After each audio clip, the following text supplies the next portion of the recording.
welcome once again to anyone who's just joined us. My name's Dan Tipney. I'm the training director at VetLed, talking to you today about understanding and influencing practice culture. The lens that I'm looking through, a bit of an intro to myself. I'm originally from a non-veterinary background, originally from the world of sport and aviation. I was an international athlete. I was a sports coach. I was an airline pilot. And any of you wondering what's the connection between sport and coaching and airlines and aviation and what we're talking about here today? Well, the common theme for me here is what I describe as the field of human factors. And the way I describe that is it's sort of metaphorically everything that bridges the gap between knowing what you're doing. People in a team, whatever team you're in, whether it's a sports team, an airline team, or a veterinary team, you need to know what you're doing at a technical level. So the gap that exists between possessing those technical skills for the people in a team and then reliably achieving the outcomes you want to achieve, everything that bridges that gap is this sort of field of human factors. And I learned the hard way as an athlete that actually you can't just be better at those skills and work hard and push yourself hard if you want to be at your best and perform at your best. You need to understand a lot more about yourself and your team as human beings. So as a coach, that was very much, I suppose, the approach that I took. And a lot of that was actually what culture in this squad that I'm leading, that I'm coaching, what is the culture that we want that's going to support that? Within the airlines, I got into this field of human factors training, which is largely based around non-technical skills like communication, teamwork, and leadership, because there's a lot of data over the years from black box recorders, so from cockpit voice recorders and flight data recorders, that have helped us to understand when aviation accidents occur, although they're very rare, when they do occur, the vast majority of them are not to do with these technical things. People generally know what they're doing in airlines, and pilots and air traffic controllers and engineers. They're generally well trained, they know what they're doing. 80% of these accidents are primarily a function of these non-technical areas within this field of human factors. And so I actually got very interested in that particular aspect of airline safety, delivered training to airline teams. A lot of it was around non-technical skills, but actually a lot of what we do was talking about how do we build a safety culture within this airline. Obviously, it's such a huge part of aviation and airline operations. The work that I've done over the last 10 years has really been understanding how we apply a lot of that work from sport, from international sport, from aviation into other areas. So I spent some time understanding really how that applies within a healthcare setting. But the last 8 or 9 years since co-founding VetLed has been understanding how do we apply those concepts within a veterinary setting. Working with vets, with veterinary nurses, with people from within the space to really understand that. And a huge part of this is actually what are the very conscious and deliberate things we can do that support a culture which allows us to work at our best as a team, allows people to thrive and to flourish, and of course, ultimately allows us to deliver high levels of care to patients and clients. And so based upon my experience from doing those things, but also one of the things I've had a chance to do in that journey over the last 8 or 9 years is acting the role as head of culture and human factors within a large independent veterinary referral centre, the Ralph in Buckinghamshire, and really had an opportunity to develop and demonstrate what this, how a lot of these concepts can be applied. And that was a really, a hugely valuable and fascinating part of my journey. And having moved up to north of England in North Yorkshire now, I'm not directly involved in the team at the Ralph now, but again, we'll be perhaps referring to a lot of the experience, the insights that I gained from that role. So a bit about what to expect in this session. We're going to be talking about the relationship between behavior and culture, defining this term that perhaps a lot of people have heard, but actually can be surprisingly hard to make it tangible and clear. Thinking a bit about the elements of veterinary culture, thinking a bit about how values and core values sits within that, and then actually what are the specific things we can do. This is a very broad area. There's a lot we could talk about.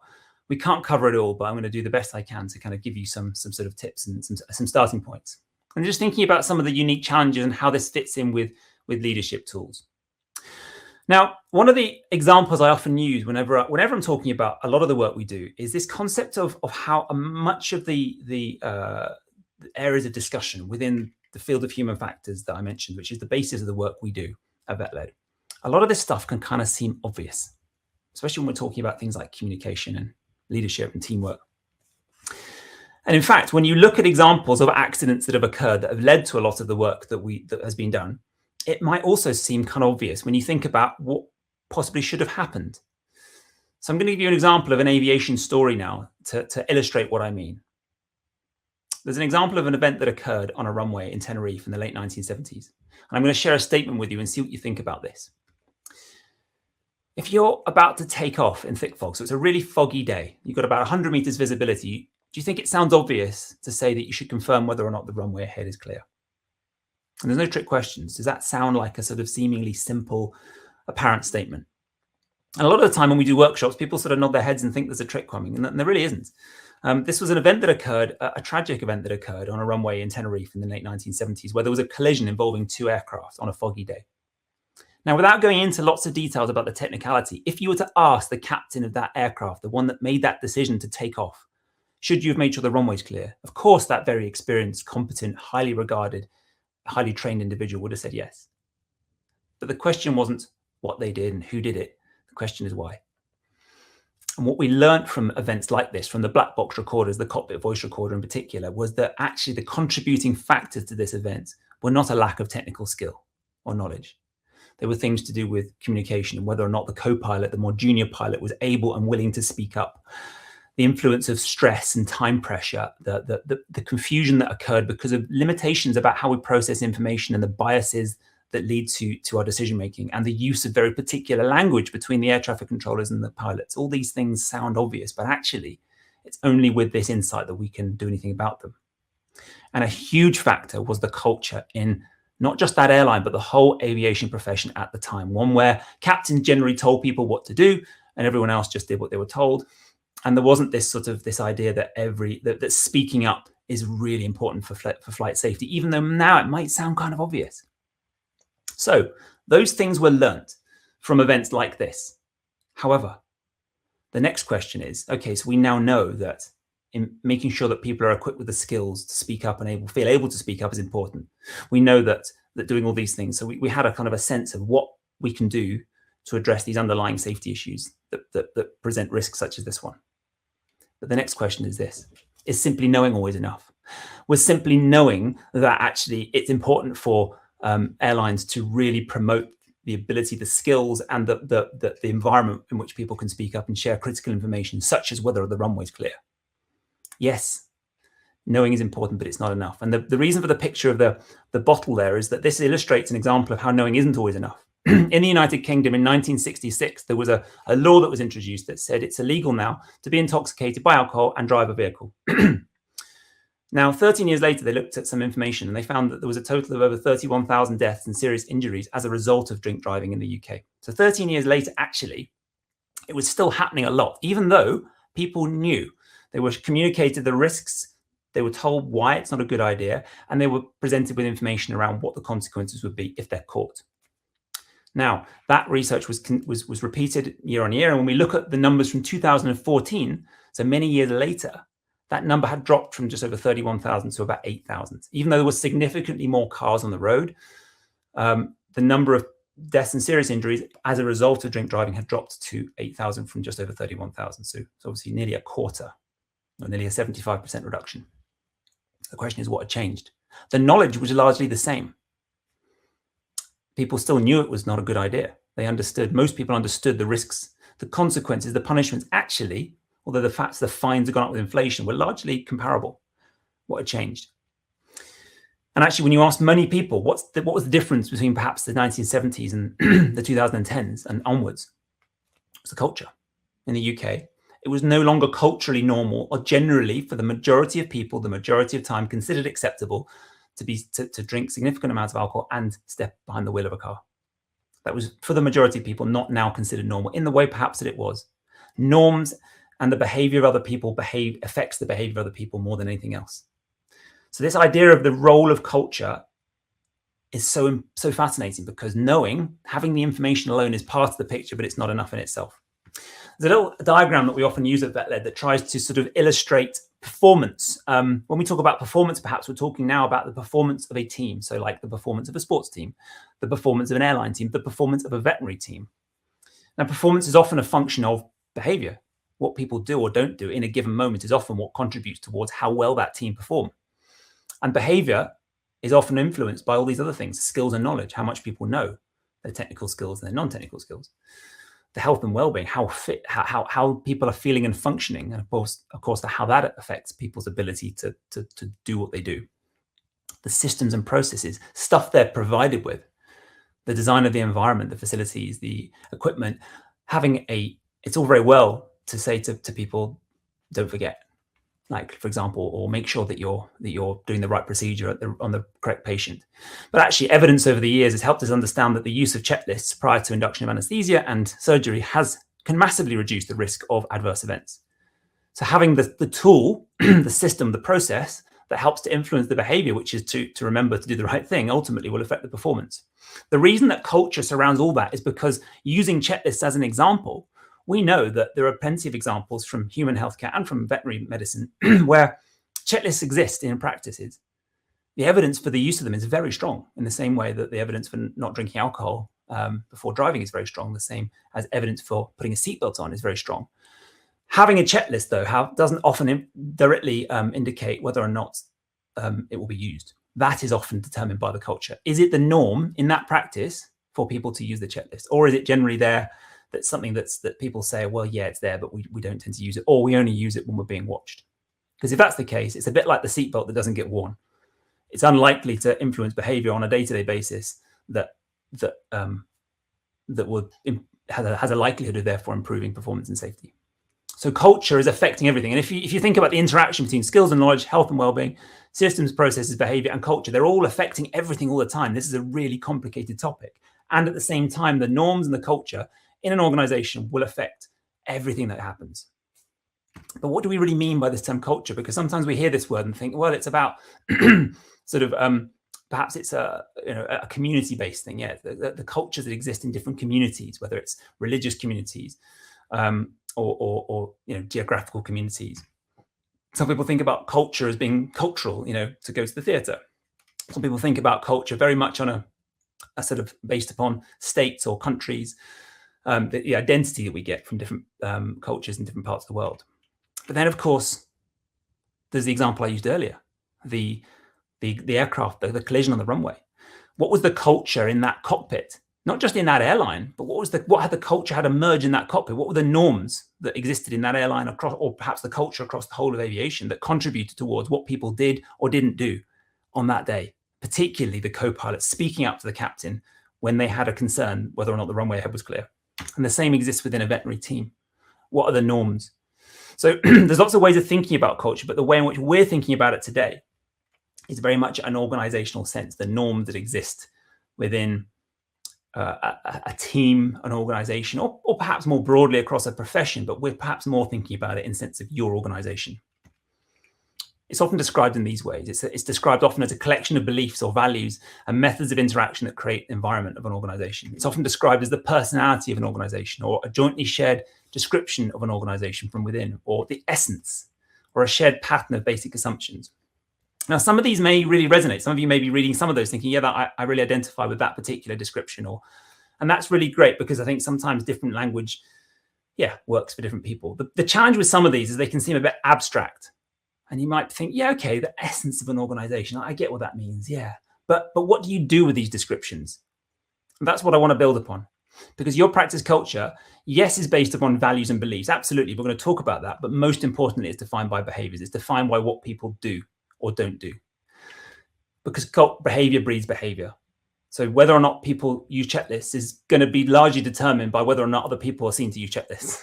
Whether or not people whether it's the norm to step behind a wheel having had a drink is largely determined by whether or not what you experience around you, what you've grown up seeing,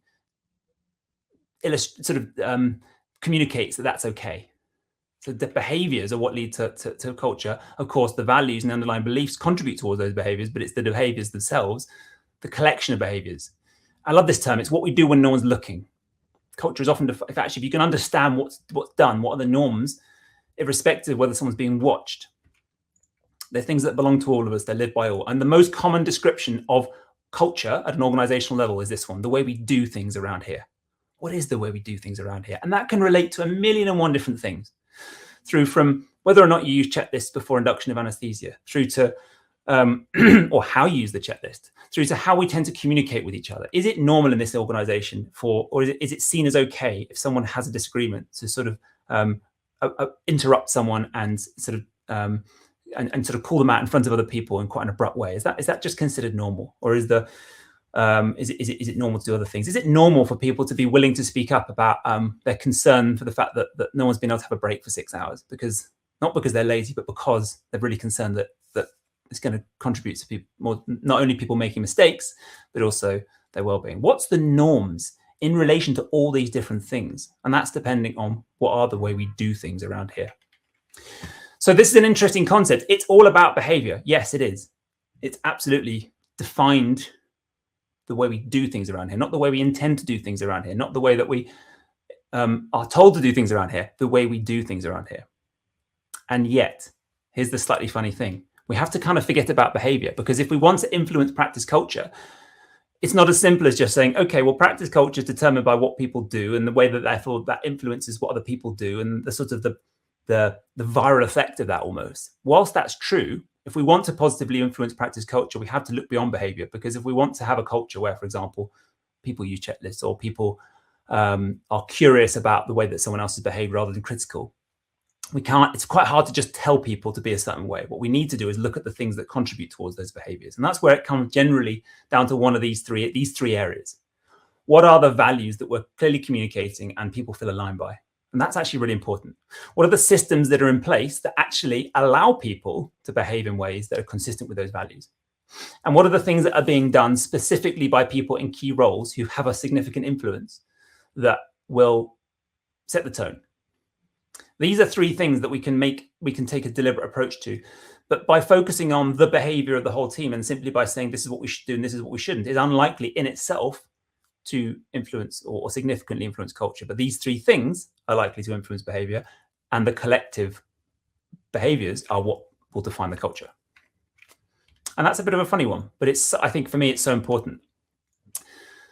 So the culture roadmap that we developed is a bit of a, now this is the bit I don't have time to go into lots of detail, but this is perhaps the bit where if within a practice environment, you were thinking, we want to have a deliberate approach to the culture here. This isn't a surefire way of saying, here's an absolute, here are the ingredients, because culture is more complex than that. But what I would say is, here are the things that if you pay deliberate attention to, and you have a structure for how you do that, you're far more likely to sort of have a culture which is aligned with whatever values that you align, that you have sort of set in your practice. So the first thing is actually being clear. What is the vision? What are the values that we really want to draw people in who feel aligned with those values, and perhaps not draw people in who don't, because that's really important. It's not about saying one set of values is right and one is wrong, but you want to be clear actually what are the things that matter to us. Because if one of your values is, for example, is innovation and progression in the sense of like doing lots of studies and contributing towards innovative new ways of practicing, then that may not draw some people in. Some people might think, no, actually, but whereas another practice may talk a lot about compassion and sort of the more interactional side of things. And what you want is to people to feel like, actually, that place has got the values that matter to me. They really stand out to me. And you want people to know that. Leading by example, what are the people who are in key roles doing? And actually, what can we do that really helps us to be clear on that? What are our alternatives to blame? And actually, there's a whole load of work that's gone on, and we're actually doing a campaign next month on restorative just culture as an alternative to blame. And there's a whole area of work that can be done very deliberately that helps to address that. And following on from that, how do we encourage people to report things that mean that we can understand adverse events and learn and deliver feedback? What are the things that we can do that support civility and an environment where people feel safe? An environment that people feel able to give feedback to each other if perhaps a rupture or a difficult interaction occurred. Training, I mean, a very broad area, but hugely important to consider specifically. How do we hire for attitudes and values? So how do you prioritize saying, okay, we need to make sure that we hire people with the right experience, but actually once they have got the right experience, what's most important is they actually are aligned with what we really want to, the culture that we want in this practice. Prioritizing that. Having a clear definition of roles. Actually, yeah, having an approach to how we address humor, lifestyle, social events. What do we want that to look like here? Recognition and appreciation, again, does take deliberate work so that it's not just generalized and actually meaningless. what sort of levels of autonomy and support do people need? How do we make sure we're transparent about important things that are happening? How do we make sure that resources as much as possible are matched with expectations or match expectations? And again, audits and reviews to demonstrate that we're understanding and continually learning. What I would say is that having a deliberate approach, even if you do it over a period of quite a long time, saying, okay, well, what we're going to do right now is we're going to just review our approach to one of these. And the reason I shared these is because having looked at research around organizational culture, almost everything that you tend to see comes under one of these areas. And by having a deliberate approach to them, you're much more likely to be giving yourself the best chance. There is no absolute ingredient. There is no one thing you can do that fixes or makes culture. No one person can do that. No two people can do that. These are the things that, given attention, will influence it. So core values, just talking about them for a second, this is a really interesting one because sometimes I know people can be put off from having core values because perhaps they worked somewhere where they saw them written on a wall and they didn't feel they meant anything. Or they don't want to risk sort of putting themselves out there saying, these are the things that really matter to us, and then it not maybe being received in the way they want it to be. So it does actually take courage to be willing to create core values and be explicit about them. And then it takes work for them to be lived. And they're going to be lived imperfectly. Any practice that shares core values will have moments where they won't be lived. That's not a reason not to have them. And so what we do know is that having them in the first place is really important, even if there are moments where that can actually present challenges, because someone might go, well, that wasn't, what that person did or what you did, I don't think was aligned with our values. And yeah, that can happen, and they're really, really important. And there's a lot of evidence around this from studies of sort of organizations that have developed, or the consensus from people in them has been that they have had a culture which is aligned with a strong sense of values. So this idea that behavior breeds behavior, well, that's often starting from a position that you have values that draw people in who are aligned with those values, and therefore they're more likely to behave in a way which is aligned, and then that breeds behavior, and that is what culture is. So they want to be memorable and repeatable. They want to be actionable and guide our behavior. They generally need to be quite short. You want to be, if you're in a lead role, you want to be passionate about them, and you want to ideally involve other members of the team to be passionate about them. They want to be part of what we do daily. They want to be connected to our vision and mission, and they want to be visible. And yes, that means they should be written on walls, but of course that means more than writing them on walls. It means communicating systems that are in place that allow us to live those values. And of course, it involves particularly people in lead roles behaving in ways that are aligned with them. And so visibility is in lots of ways. So values are really important. And one of the things I want to touch upon is how values aren't always easy to live. Every practice has unique challenges. So you've got these three here. Now, for example, if I think about some of the examples I had in that roadmap, you might have practice A, which has got quite a good, but for whatever reason, they've been funded quite well. They've got access to a decent sort of resources financially. So they can put quite a lot of systems in place that actually enable people to have the breaks they need, to have the facilities they need, to have things that actually positively influence their experience. So they've got that. That's good. So they can. One of the things we often say is control the controllables. So yes, they're in a good place to have a positive influence in that particular area where resources can match expectations. But they might be geographically located in a part of the country where it's really hard to recruit people because just for whatever reason, they don't have that many people within that area who are qualified for the roles they need. And so actually, it's very hard for them to fully live their value of recruiting people who are completely aligned with their core values. So they're better off focusing on the things that they can influence and control. Practice B might be geographically located in a way where they can recruit. They have loads of choice over who they recruit. And so they can really focus on recruiting people who are really aligned with those values. But they don't have those resources in the budget right now. And so there are limitations in what they can do in that regard. And there's nothing they can immediately do about that. Practice C may have the budget and the resources they may be located in a place that means they have lots of choice of recruitment, but they may have a great leadership team, but they might, for example, have like a long-standing owner or joint partner who really doesn't feel aligned or engaged with the process of developing core values and making change. And so demonstrating, sort of role modeling the behaviors that they think are consistent with these core values for that particular person is something that they can't control right now. So they're perhaps better off focusing on all the other things. It's not to say you give up on things, but what it is saying is that you can't be perfect in all of them. But the more you focus on things you have influence over, the more likely you are to then create momentum. That means you can ultimately then influence the other things too. And that's often hard to acknowledge, that we can't do all those things perfectly. And yet the things you can influence will make a difference. And then quick fixes. It's worth just mentioning this. Like there is a bit of a stigma around offering pizza to people in teams. And I think that's a shame, because most people really like pizza, or at least they like some form of, there's a food that a lot of people would appreciate. And they would appreciate the chance to have a moment where we're not working, we get together, we have a bit of a chat, we enjoy that time. And yet, if it's positioned in a way that makes it feel like it's being done instead of addressing the things that really matter, or the things that are perhaps really challenging or affecting negatively the people in that team, then it can be received badly. So I think it's just being mindful again that there are no quick fixes. We can't create culture by, I think most people know this, by buying pizza. And yet the way it's framed is also really important too. And yeah, there are no single things that we can do. I don't think we should shy away from doing things like buying pizza. And I've seen it being received really positively. I think as long as there's a recognition of what it is and what it isn't. And I just think that's a really interesting one.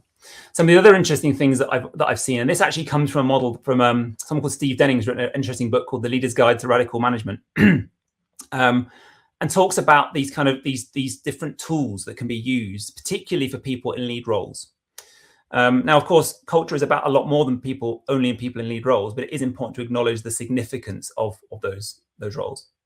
And talks about these three areas. Now, leadership tools are generally things like communicating a really powerful vision for what you want this practice to stand for, the values around that, storytelling, actually having a bit of a story around when you joined, what it is, experiences you've had that have led you to feel really passionately about the values that are kind of underpinning this practice, and role modeling those and that integrity and having those conversations. So these are kind of those leadership tools. They're often the kind of motivating aspects, and they're really important.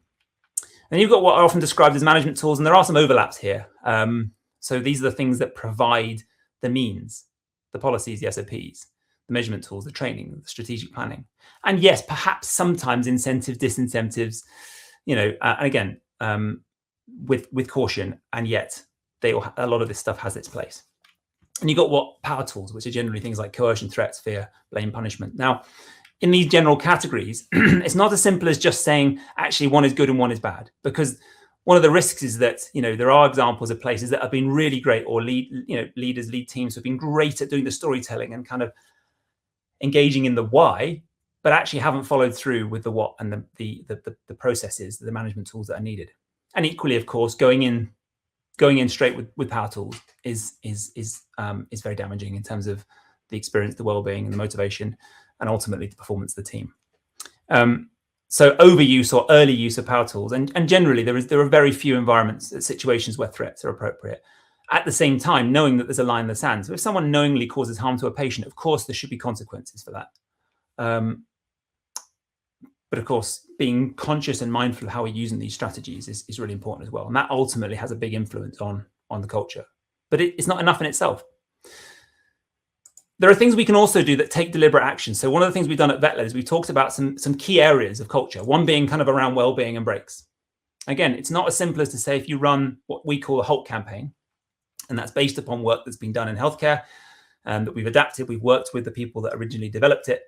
As you can see there, HALT stands for hungry, thirsty, angry, anxious, late, lonely, and tired. And these have often been seen to be things that compromise people at a physiological or emotional level in terms of their ability to do their job.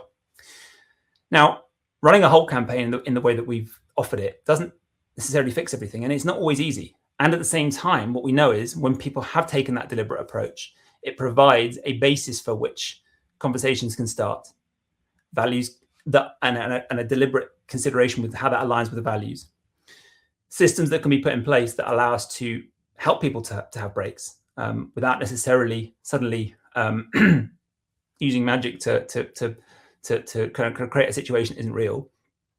And yeah, how are people in lead roles modeling this themselves? So it can be a really useful initiative. It doesn't solve everything, and yet it can be a really effective way of taking action. In the same way, the Civility Saves Lives campaign that we run that is a way of explicitly providing information around the importance of how we treat each other and things that we can do that help to improve relationships in teams.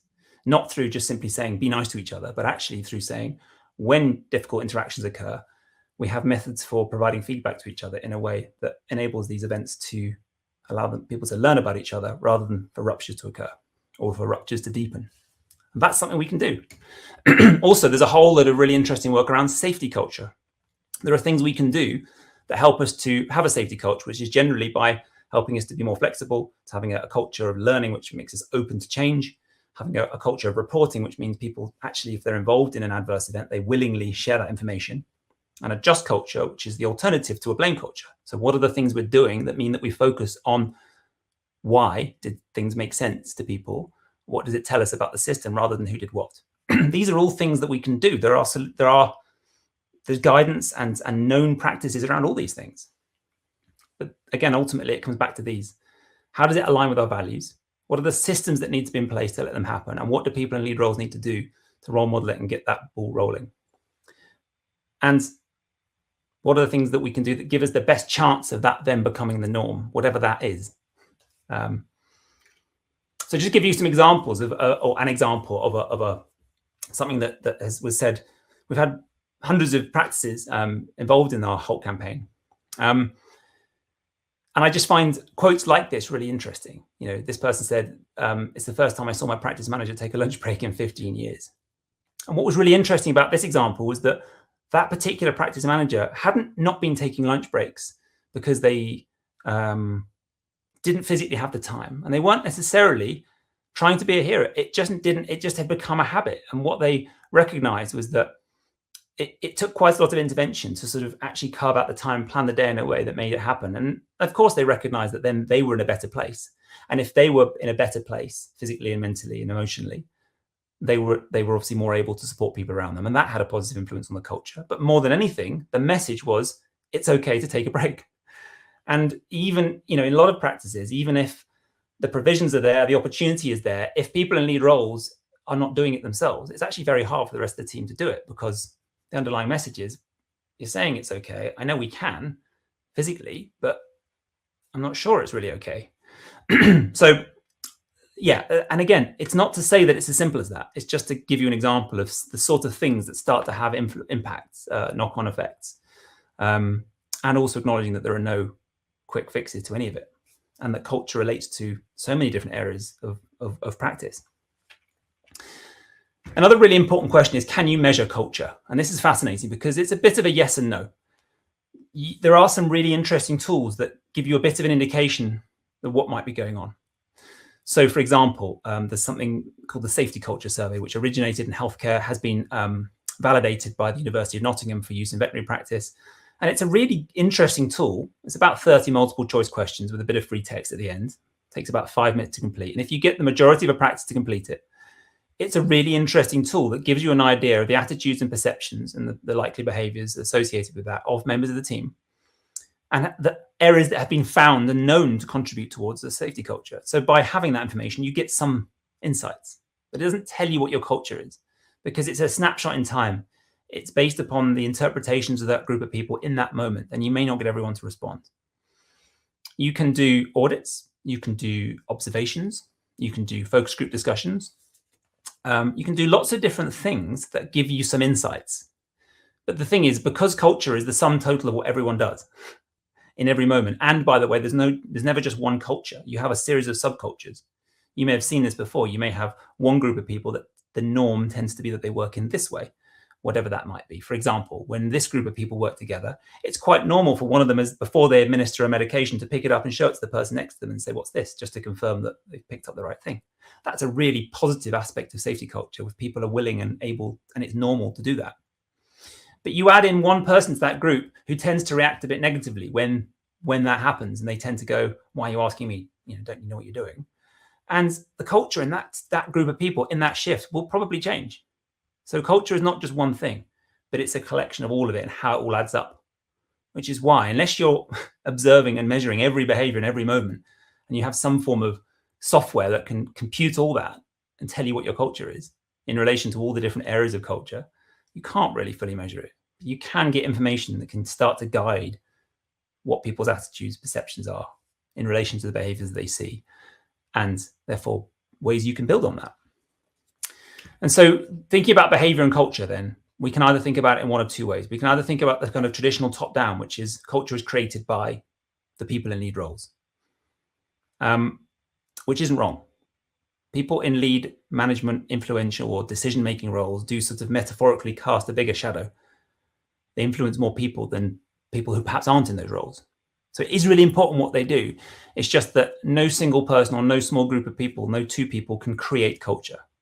But what they do is really important. Actually, it's what's done by the majority of people the majority of the time, because what we know is that culture is the sum total of what people do, because that influences what other people see and therefore what they do. And it's the sort of knock-on effect of that. It's both. It has to be both. So the people in those lead roles, they can be really involved in identifying and communicating the core values, being really passionate about them, drawing people in who feel aligned with that. They can be the ones who are perhaps more involved with understanding the limitations in their systems, their processes. What are the things we need to do at a systemic level that enable people to live those values? And that could be in terms of the equipment we need, the rotas, the number of people we need to employ, of course, based upon the limitations that we have, all the systemic factors that allow people to live those values as best as possible. And then, of course, the support from the leadership team, what they're doing themselves. That's the things those people can do. But ultimately, the culture will be defined by what the majority of people, the majority of the time, actually do, which is actually, so you depend then on people then having accountability for their breaks. If everything is in place, it's the actual culture around break taking will be determined by what people then do. If the norm is that on that day where you get 3 emergencies come in, you've got 2 people off sick, it's going to be like a really challenging day. If the norm on that day is for someone in that team to just say, actually, just before we start, just wants to acknowledge it is a pretty difficult day. We're probably not going to get the breaks we would normally get. I just want to make sure that we're figuring out a way of getting what we can so that we are able to look after our patients safely. And of course, that we're also as well as we can be, even though we're acknowledging it's not going to be that ideal day where we all get the full hour or whatever it might be, but we're still getting people who are making sure it's part of the conversation every day. And with things like safety reporting systems, having the system in place, having a leader that communicates it and uses it themselves is one thing, but actually it's when people use it on a daily basis, that's when it becomes part of the culture. Calling it out with compassion is the tool that we encourage when we're doing the Civility Saves Lives program. So if someone does perceive someone to have been rude or incivil, actually providing people with the tools and the means to provide feedback to each other, leaders demonstrating it and is important. How that aligns with the core values is important. Actually, whether or not that's the norm will be determined by whether or not people do it. And that's why it's everyone's responsibility. It's just that, of course, what people in lead roles do is really, really significant. And behavior breeds behavior. It's, we are what we repeatedly do.